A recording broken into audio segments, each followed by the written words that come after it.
I'd like to welcome everybody to this evening's talk with Leonard Carr, clinical psychologist. I'd like to tell you a bit about Nechama. Nechama is a bereavement organization. It's a volunteer-based organization with 23 counselors giving of their time and their expertise. And they're supervised and skilled and working within the community. So that is the gist of it. We do work within the community. We work in the broader community. Presently, they are studying several different courses, one of which is palliative care. And we are also setting up Abundant Life for the broader community. And Abundant Life is training several of their candidates through Nechama. Also like to thank Sarit Suiza, our psychologist, and Shauna Isero, our administrator, for collaborating with me in putting together this emotional health series. Next week, we'll be hearing from Renske Esterhuis. That's on the 27th of July. It's about helping parents, helping teenagers. And she's a psychologist which has agreed to speak for us as well. I take pleasure now in introducing Mr. Leonard Carr. He is talking on the topic, the challenges of isolation and uncertainty for young adults in this particular time. Leonard is a psychologist with over 40 years of experience and diverse experience in different settings, in the settings of schools and hospitals, crisis intervention centers, and children's homes, to name a few. He's a past chairman of the South African Association of Marital Therapy, and he's an accredited mediator. I think his hallmark is his passion for the work that he does within our community and within the broader community. Thank you for joining. I know how busy you are, Leonard, and particularly in a time like this, but we do appreciate your time with us. There will be a Q&A point where we'll be answering questions. So please put your questions into the Q&A button, and we'll see how it goes at the end of the session. Thank you for joining us, and over to you, Leonard. Thank you, Abigail. Thank you very much for inviting me. I might just add that I was also instrumental in starting Nechama. In the very early days with Rabbi Fachler and Jesse Kay. And I was in that first course with you. Thank you for reminding me. Right. Okay. Good evening, everybody, and welcome. This is a very relevant and pertinent topic, and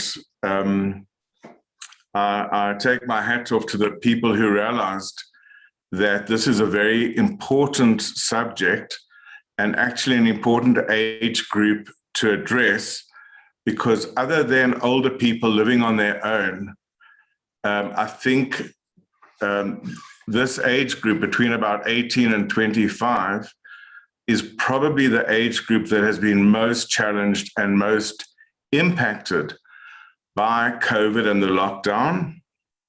And I thought that what I would do is actually go into a lot of detail about what this stage of adult development is all about. And in unpacking what the stage of adult development is all about, that will help you to really appreciate how people in this group have lost out and been held back in so many ways because of the lockdown. I also thought that it's very difficult to be speaking just about COVID and the lockdown, because I think that most people in South Africa are going through a real existential crisis at the moment. And, you know, there's unrest everywhere. There's a feeling that things are falling apart. I'm not saying they are or aren't. I'm just saying that there's a feeling that things are falling apart.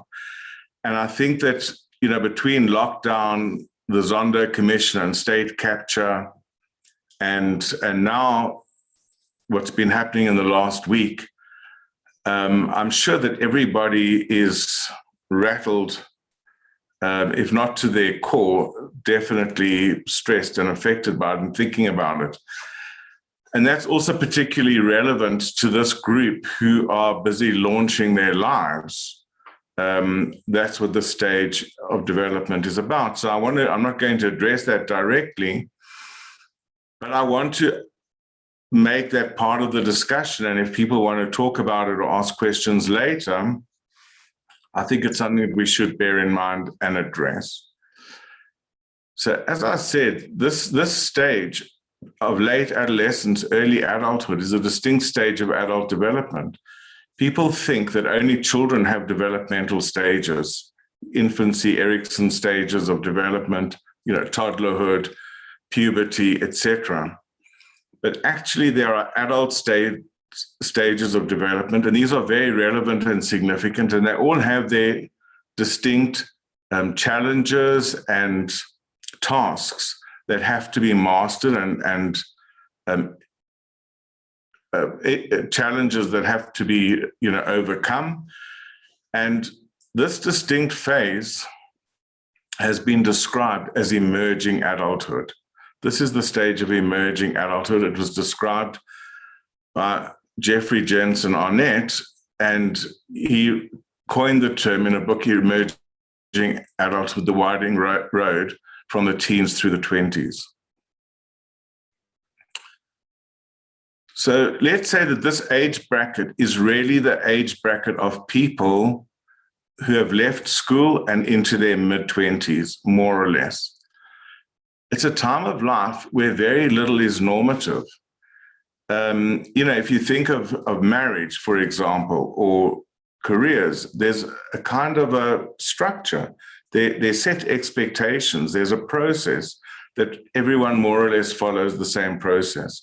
But this particular stage of development, it's out of school, which is also structured, and not yet at work, not yet married, not yet, generally speaking, not yet established. Everybody goes about navigating this stage of life in their own unique way. And it's a stage of life that is characterized by frequent change and exploration.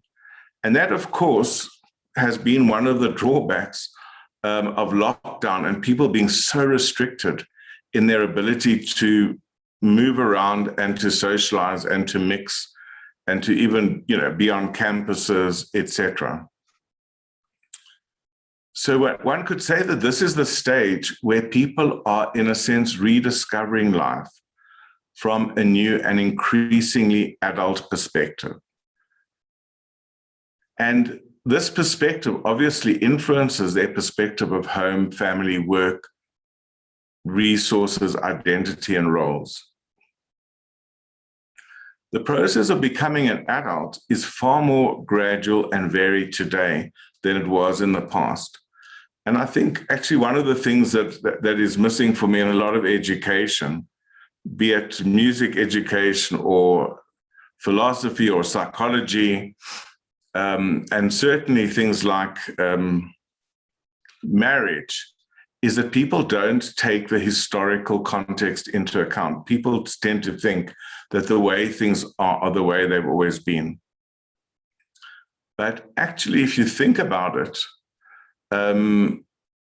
before the Industrial Revolution, when people had cottage industries, when there was the tailor and the shoemaker and the baker, and everybody worked from home, children were apprenticed from a very young age.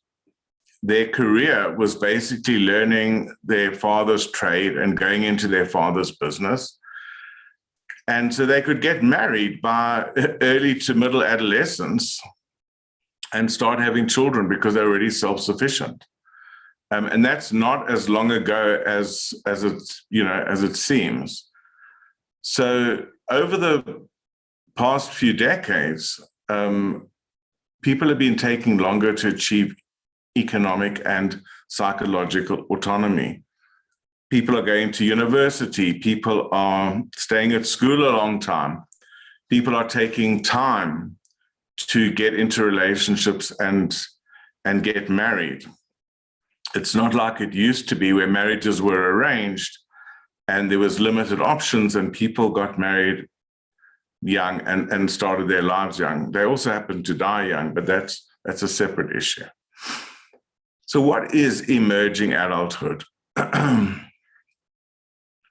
So as I said, in previous generations, people married in their teens and they had several children and were homemakers. And today, people are faced with a tremendous number of choices and opportunities. For example, I mean, this concept of a gap year is a very, very recent phenomenon. It's actually an incredible luxury. It's an incredible privilege. They're almost unprecedented in history that people could just take a year off to find themselves. So that means that people then go to university and they're taking longer and longer to enter the workforce. But with this change comes, and with these opportunities, come unique pressures and psychological challenges. And because this transition is so complex and such a difficult stage to navigate, very often people suffer from mental health issues. And we see this more and more, that people in this stage are developing mental health issues. And the type of issues that we see, and I think it's becoming more and more prevalent, are things like depression and anxiety, alcohol and drug abuse. ADHD becomes much more prominent the more complex and the more pressurized life becomes for somebody. A person with ADD has much more difficulty navigating life when it is very pressurized and complex. Mood disorders, body dysmorphic disorder, eating disorders, bullying, online gambling addiction, pornography addiction. These are the kinds of issues, and these are all relatively new issues that are growing. I mean, obviously depression and anxiety are not new, but the prevalence in this age group is growing and growing. So what distinguishes emerging adulthood from other life stages? So I'm going to identify some of the features, and at least 5 of the features. So the first is that the task that has to be mastered is preparing for a career, choosing a profession, a life path, and learning the life skills and habits to live independently.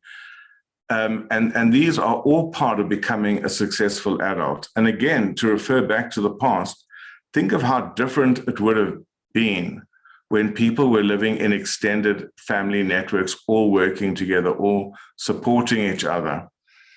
There wasn't the solitariness that one had to be so self-reliant and self-sufficient as is required of people today, who are going to, in a way, branch out and forge their own path in life,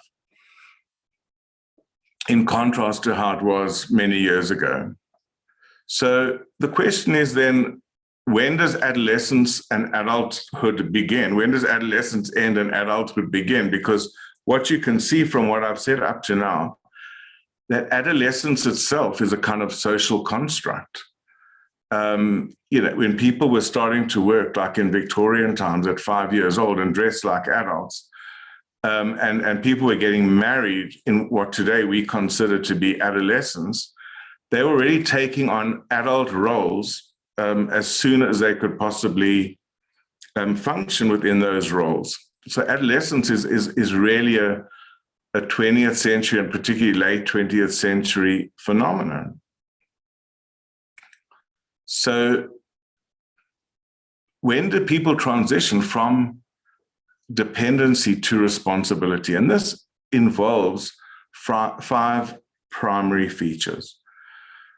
The first one is exploration of identity, forging an identity. And again, if we go back to the past, people's identities were given to them. I remember a line from Karate Kid, where an American child is arguing with a Chinese karate master, a Japanese karate master, and the Japanese karate master is giving him Musar, telling him what to do. And he says, "You can't tell me what to do. I'm a free person. I'm American." And the master said, "No, you're not. You're Japanese." What did that mean? That meant you have a role. Your identity is laid out for you. You don't get to choose what your identity is. In contrast, this stage of life, people are choosing and forging their own identities. And we no longer give people clear guidelines and expectations and stability and a well-defined structure for their adult life. People have to make it up for themselves. And more people are pursuing education after matric, after grade 12, which means that this stage can sometimes extend even into the 30s. People are choosing their own marriages and falling in love and deciding for themselves. In the past, people required permission from parents. Often marriages were, and in some parts of the world still are, arranged. So achieving this identity for oneself often involves risky and explorative behavior. It's a time of trial and error. So it includes pursuing one's own love interests and romantic escapades. You know, these are things we take for granted today, but it hasn't always been this way. Dabbling with different courses of studies, trying one thing, dropping out, moving on to something completely different. These are luxuries that people are afforded today very often, but they come with their challenges. And people are doing things that are sometimes pushing the envelope, not always legal and definitely, often not with parents' approval. So to find their unique identity, young people have to break out of the shell and the cocoon that their parents created for them in childhood and test their parents' values. Now, here we start to see what lockdown would be doing in terms of restraining people's movements, keeping people stuck at home with parents and not able to go out into the world and explore and experiment. Often this has, come with exploring desires to travel, to be hedonistic. And when I was at that stage, there was a book by James Michener called The Drifters about people backpacking around Europe. And when I backpacked around Europe for 6 months, I went to the places in that book because it had such a romance about it. And all of these explorations are all part of testing your mettle, of finding out what you're about, what your interests are, what you're good at. And these are necessary explorations for choosing a career path, because another change that's happened historically is that people are doing careers for fulfillment and for meaning and for life purpose. And again, that's something we take for granted. But in the past generations, people just did whatever their parents did or whatever they were able to do. And actually, most of the world is still like that. All the things that I'm talking about apply to a Western world where people have the luxury to be able to have this life stage. Also, there's the adjustment starting in adolescence, but only ending kind of in the mid-20s, even sometimes the late 20s, to a new physical sense of self that began with puberty. So young adolescents experience rapid and profound physical changes that are triggered by hormones during puberty. But these changes are only complete in the early 20s. Some people carry, especially men, carry on growing physically until the age of 21.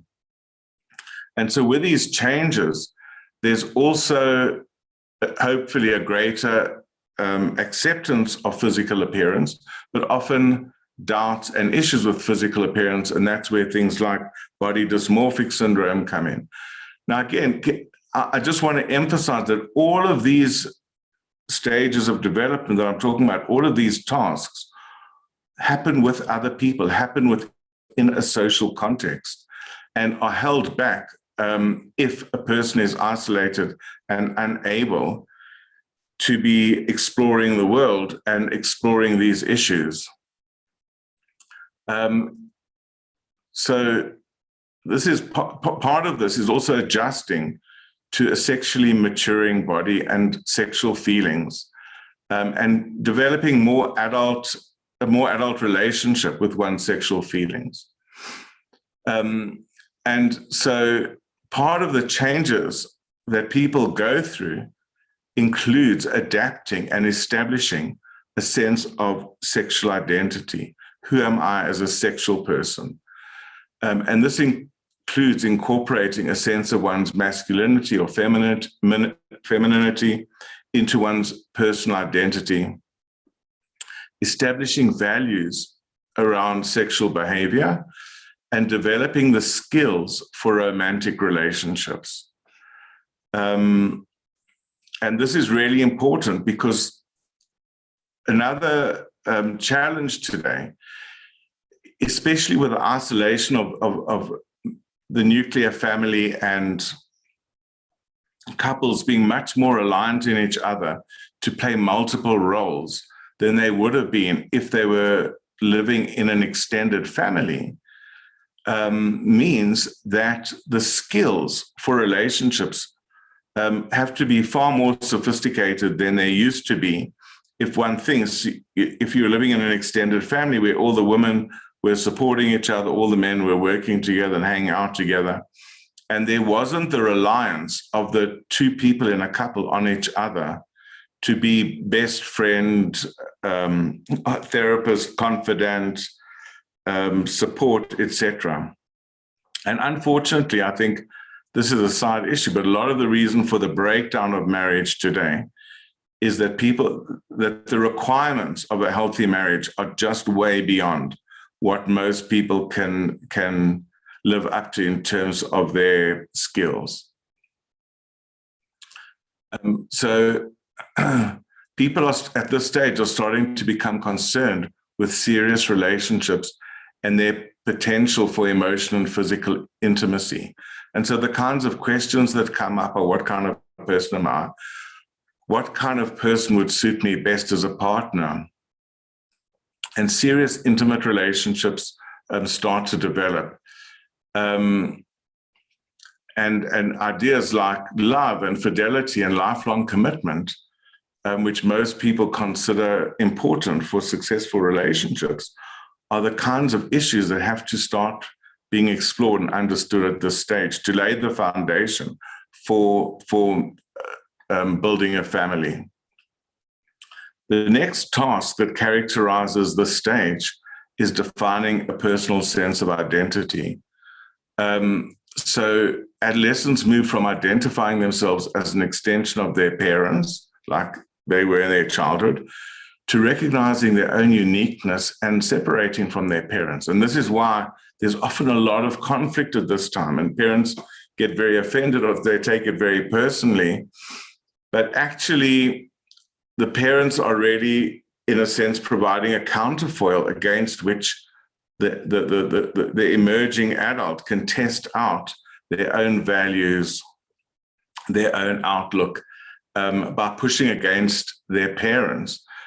But now, with people having been stuck together, this conflict can escalate to the point of just being destructive and no longer being about establishing identity, because you can't really establish your identity in the world when you're living in a fishbowl with your parents. So this has been, again, another challenge, another frustration of this time.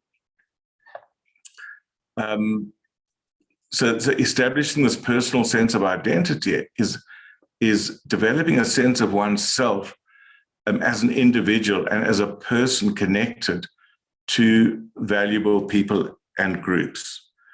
Think about people, for example, on campus, joining societies and starting to develop interests that allow them to explore different identities, different selves, different aspects of themselves that they hadn't previously encountered in their earlier life, in the cocoon of school or their families. So this is a time of refining their sense of identity around issues like gender, physical attributes, sexuality, ethnicity. And that means exploring issues like, who am I? How do I fit in? Am I lovable and loving? How am I competent? And one result of this experimentation with different temporary identities means often trying out alternative styles of dress and jewelry and music and hair and lifestyle, which again, I don't want to keep harping on it, but very difficult if you aren't out there with a social group to be able to do this in.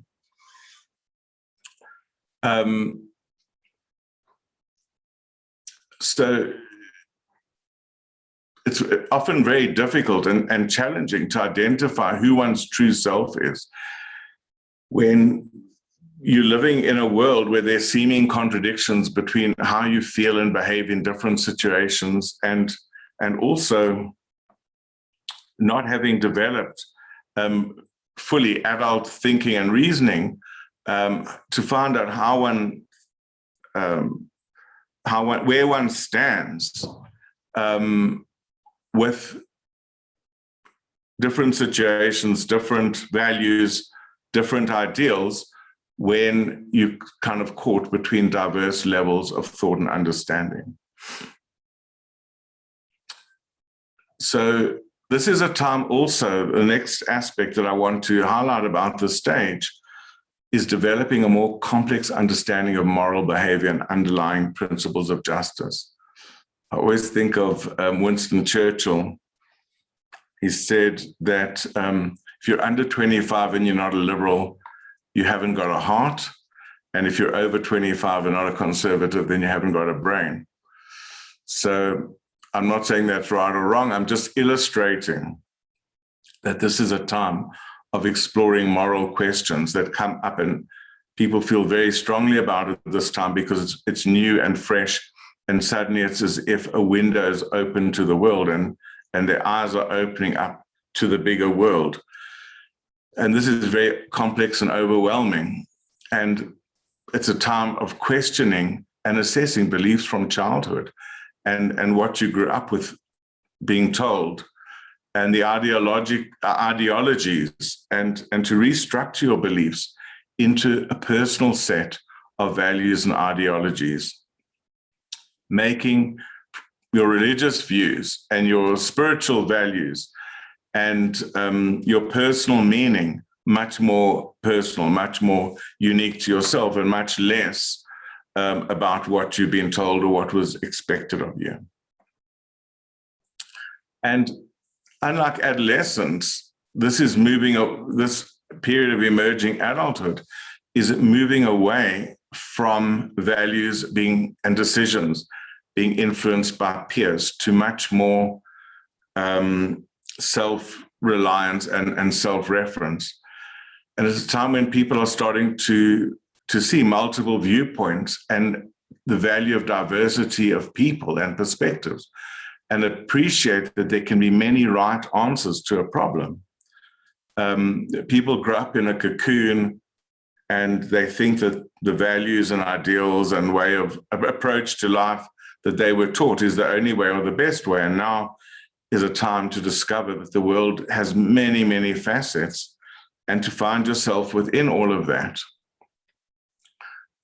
Learning to identify values and viewpoints that work for you while respecting the viewpoints and values of others.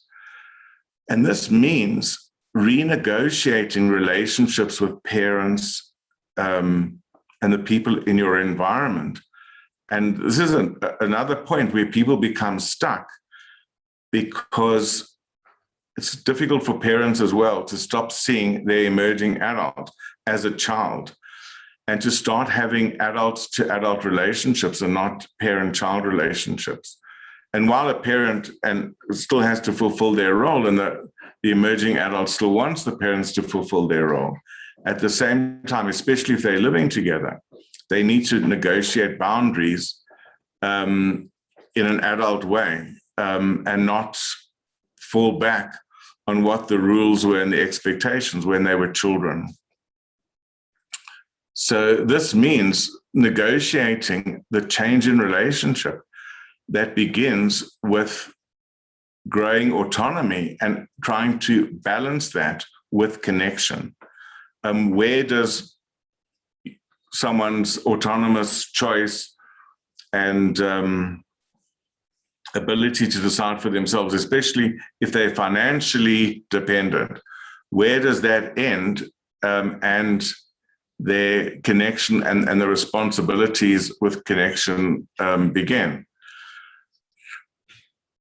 So the task of this stage is separating in some ways while maintaining and redefining connections in others in order to make room for a more adult relationship that both meets cultural expectations and allows and provides for the necessary support. So this is a time where people are starting to become more able to see their parents as individuals and take parents' perspectives into account, and also to formulate their own perspectives in relation to the parents' perspectives. And so hopefully, as this advances and as people become more clear about their own identity, conflicts should decrease. But of course, if people are in the state of suspended animation, like we've been, then, as I mentioned earlier, this could really intensify the conflict. Then it's also a time of developing stable and productive peer relationships. And it's interesting because people who were often devoted to friends or had very close friendship circles are often at this time questioning and redefining the meaning of friendship, and certainly what that means to them, and also rethinking the amount of time and investment they put into friendships. And peer relationships often compete with parents in influencing the person's attitudes and behavior. So as networks with peers broaden, peer relations become deeper and play an increasing role in the shaping of the person's self-concept and the way they interact. And this we see as people starting to get involved in community and onto committees and associations and taking more responsibility. The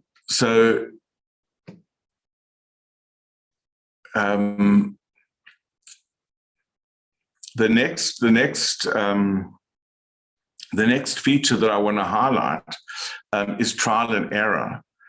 That this is a time of experimentation, and that experimentation often appears like instability, because it could be people making frequent changes, going to explore the Far East, changing educational courses, and as I said, it is in a way a luxury, but it's also part of finding oneself. And in a way, we celebrate and encourage people to find themselves, but this comes at a cost, especially sometimes on parents' nerves and confidence in their children's future, notwithstanding the fact that it usually all works out fine. this is also a stage, it's a betwixt and between stage, a feeling of being in between. And I think maybe you can already have sensed that in what I've been saying, kind of jumping between adolescence and early adulthood. And this feeling of being caught somehow in some ways between adolescence and adulthood. Accepting responsibility for oneself and working towards achieving financial independence is a challenge that a person at this stage is facing all the time. And that balance between getting support and also striking out and becoming a more independent person. Making decisions for oneself and becoming self-sufficient comprise of living up to roles and responsibilities of adulthood, this is a time to start practicing those and laying the groundwork. Another feature, the fourth one that I want to highlight, is being self-focused. The freedom of being young and flying out of the nest. And often this is seen as a very self-centered time. And there's often accusations of people in the stage being very self-centered. And from what I've been saying, that should be understandable, that people are so consumed by navigating these roles in the world that they're so busy with themselves and trying to find their own place that it is very difficult to focus on anybody else. And until people settle down and have a partner, this is the time when they're busy figuring it all out and deciding where they want to live and who they want to love and what kind of life they want to have. And also learning about, through self-examination and self-exploration, who they are, what they have to offer, what they want for their lives, what kind of love they want from a partner, etc. And so it goes without saying that this is also a time of endless possibility. And this is a gift and a curse, because with endless possibilities often comes a lot of anxiety. And because it seems the possibilities seem infinite and endless, it can be very overwhelming. But also at this stage, people often see themselves as invincible. For example, I found personally that the older I get, the more I value advice. You know, when I was in my early 20s, I thought I knew everything. And as you get older, you become more vulnerable and realize how little you know. So you know, this is an outline. I could obviously go on, but I want to open the floor to questions and discussion. But what I've tried to illustrate is that this is a time of exploration, a time of self-discovery, a time of exploring relationships, of finding oneself in one's peer group, in one's community, and having been held back literally from being able to develop, being able to do the things that people at this stage not only want to do, but need to do. Has been incredibly stressful for this group. And I hope that the picture I've painted has given also parents who are listening insight into exactly what that stress is about. And that could maybe give you some clues as to how to start addressing it. So with that, I think it's, you know, I'll open it up to questions and discussion. Thanks, Leonard. Well, there is a question here just regarding what is the prognosis for young adults evolving under COVID? It's a funny word, prognosis, because it's not really. So, you know what? I'll tell you what the prognosis is for all of us, and that for me has been one of the most stressful aspects of this whole experience, is that nobody knows. We don't know when this is going to end. We don't know where it's going to still go. I find, you know, for the first time in my life, I can't see the future. There's so much uncertainty and so much unpredictability but I will fall back, as is always the wise thing to do, on the wise. And one of the wisest people is Rabbi Beryl Wine.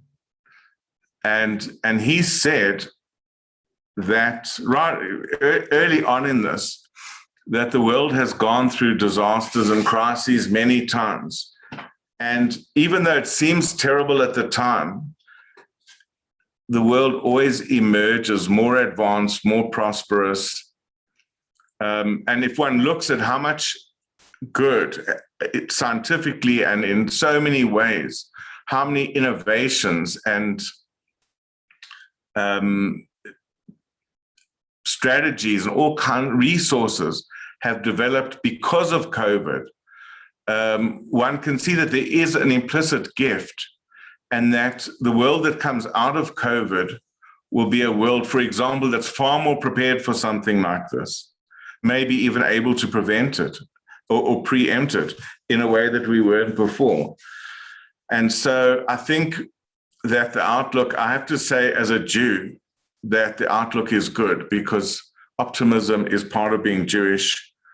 And we always believe that we're in a process and that things are always evolving to the good, because we know that the whole process of life is to evolve to the best of times. Thanks, Leonard. There's another question here about how are young adults meant to self-actualize while in isolation without autonomy? Well, that's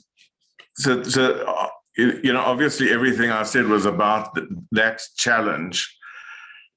And I think that what I would suggest, and I think that Zoom has been an incredible gift, because at the beginning, people saw it as an obstacle, but I think people have become so accustomed to it that there are dance classes on Zoom. There's all kinds of things.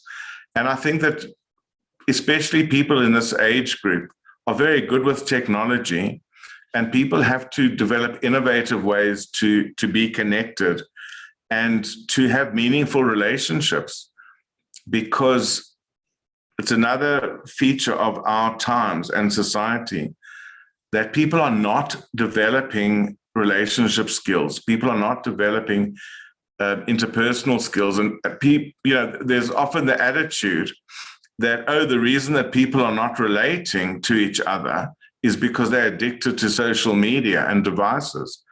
But I would suggest that people are addicted to social media and devices because they don't know how to connect. And it's actually a substitute for connection. And so the best way to self-actualize is to connect with others. And also the task for everybody is to go deeper into oneself and to learn about oneself and to grow oneself. And there are many ways, again, on the internet, people like Jordan Peterson, there are courses that people can do to develop self-awareness. And also learning. This is a good time to learn. When you learn, when you read, you're having a conversation with whoever you're learning from, if you're learning actively. And so, yes, there is the physical isolation and there's the limitation in mobility, but there's no limit to how far the mind can travel. And there's no limit to how far you can stretch your emotions and your understanding of life, even if you're in the same place. Another question. Somebody said, so you're saying that finding out what you as a person are looking for will only have it once you settle. Is that with marriage or in a relationship? Which stage have we settled? No, I didn't say that. I didn't say that. I just said that this particular period, and of course I'm generalizing because some people are married by 18 today. So I'm and some people only get married by 40. But I'm really talking about the stage where people are laying the foundations and clarifying their own values and sense of identity. So, and I said right at the beginning that this is not a normative, then there are no norms, there are no measurements, because this is such a unique time and a unique stage, and everyone does it in their own way. There isn't a prescription. Leonard, another question. Sorry, give me a second. Sorry. Another question on how can parents ameliorate the impact of arrested normal development? Give the responsibility to the children. You know, I think that actually first of all, I don't know if people's development's really being arrested, but maybe like suspended a little bit. But one of the reasons that I'm seeing in general in our society and in our community of arrested emotional development is the parents doing all the work and taking all the responsibility. And actually the best thing you can do is let your children do the work and take the responsibility. And I remember 40 years ago, working with someone who's some of the people, I'm sure Mrs. Popak will remember, Renee Mull. It's what, you know, people, sometimes you hear gems at the beginning of your career that stick in your head your whole career. And I remember Renee Mull saying to me that the more tired and burnt out the therapist gets, the better it is for clients. Because when the therapist is tired and burnt out, they can't work so hard.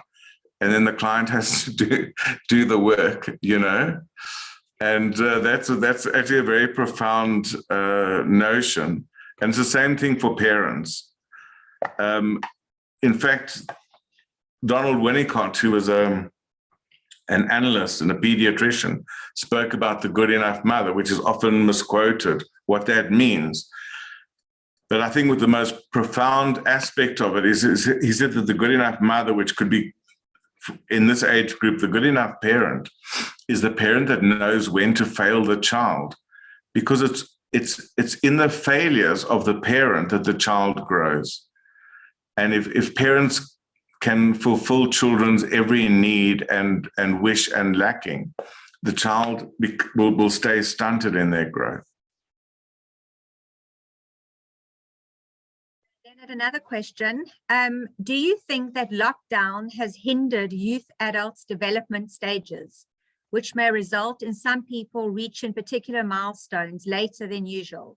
For example, finding partners, marriage, and career growth. Well, obviously, it's hard to say, because when you're looking at someone's life, you don't have an experimental group and a control group to compare it with. But I think everything I've said may be a bit exaggerated, because we also know that this group have been the biggest super spreaders because they've broken the rules. So they haven't held back as perfectly as they were expected to. Which is a good thing as well, because it shows you that when people want to grow and emerge, they push the envelope. So I think it's held back to some extent, but I don't want to focus on stunted growth and I didn't mean to. If that came across, then I made a mistake. What I really wanted to focus on more was how stressful it's been, and that being held back in being able to do what you need to do is very frustrating, very stressful, often a cause of conflict in a home. But, you know, nothing in life stunts a person if you process it, if you understand it, and you make the best out of it. And that goes back to good enough parents, you know. We don't only grow from the way our parents fail us, we grow from the way life fails us. And everybody's had to learn new skills and ways of adapting because of COVID. So yes, you can say it's held people back in many ways, but it's also given people skills and opportunities that they wouldn't have had, or challenges that they wouldn't have had to overcome, had things been the same as they were before this.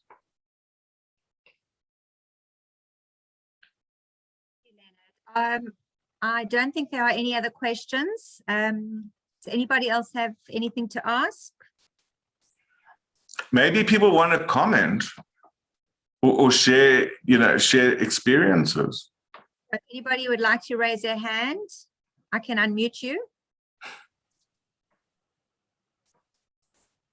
That's a gift of COVID. We weren't able to mute people at the click of a button.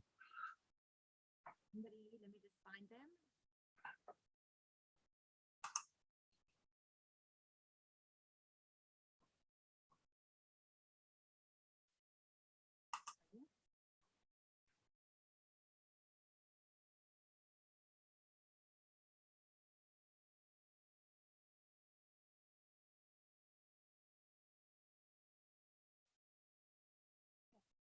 Avril?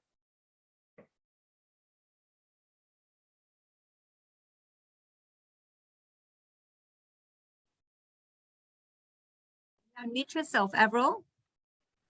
Sorry. Hi, thank you. Hi. I just want to say thank you very much for this this talk. It's really been very helpful to make you feel like you're a normal parent, actually, because I think it's trying to live. I've got two boys, and I call them my boys. I'm sorry, they're 22 and 23, and the fights that we've had, and I've had two very normal children up to now, up to the COVID situation. My younger one particularly is really, really taking strain because he's an avid soccer player, and without the soccer and without the socialization of that, he's turned into quite an ugly child. He was a very nice child up to this point, and the anger that has come from it has just been unbelievable. It's just been quite a scary time for us, and it's been very difficult to parent. My older one has just finished university last year, so it hasn't been able to find a job. The sadness of that for him has been very hard. We've now applied for an internship for him to go to Israel, and then Israel saying they won't take South Africans at this stage. It's all just so demoralizing for them at the moment that it is just such a difficult time.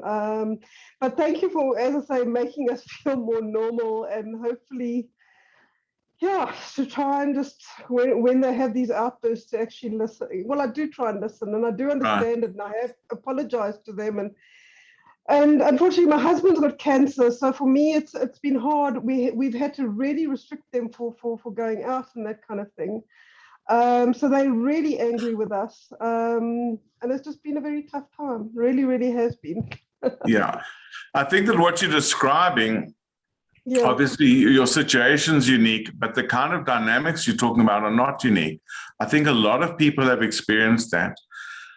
And if one just thinks of sport, just from the point of view of exercise, that physical exercise has been shown to have the same effects as antidepressants, on anxiety and depression, and also the release of frustration and the healthy playing out of aggression on a soccer field, and camaraderie and all of those things. So one can understand that someone who's accustomed to that and held back will build up a tremendous amount of frustration.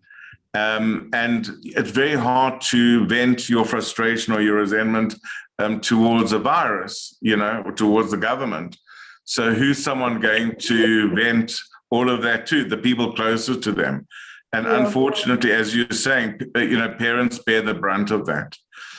And there are no easy answers, because it is a very practical situation. It's not something you can say something, wonderfully philosophical or reassuring, and everyone's going to walk away smiling.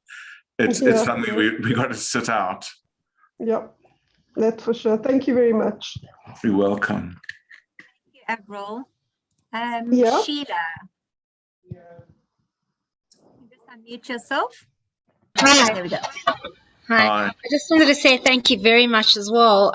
Something I've been saying for most part of lockdown is that we get so much advice on how to handle the terrible twos, and then everybody speaks about how to parent teenagers.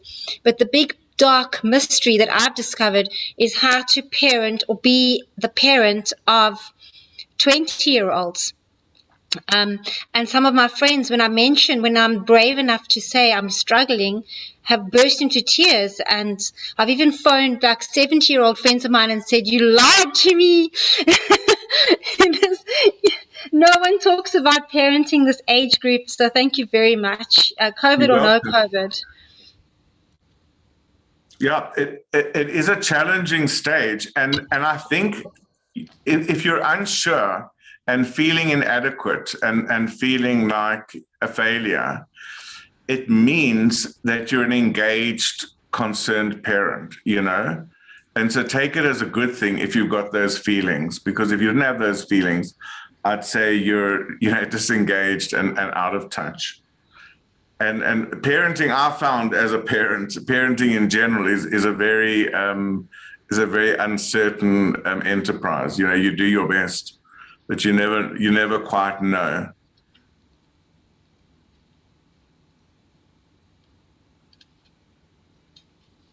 Thank you, Sheila. Is there anybody else? We have time for one more question.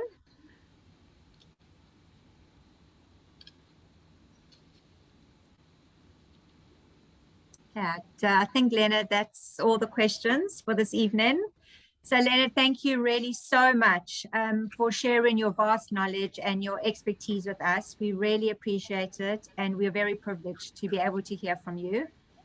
Leonard has sent some readings that I will send off to all of you with the recording from this evening. So thank you so much for joining us this evening. And please don't forget, next week, if you'd like to sign up for our next talk on helping parents, helping teenagers, how to engage with your child's struggles. Thank you all so much and have a good evening. Thank you again, Leonard. Thank you very much. Good night. Good night.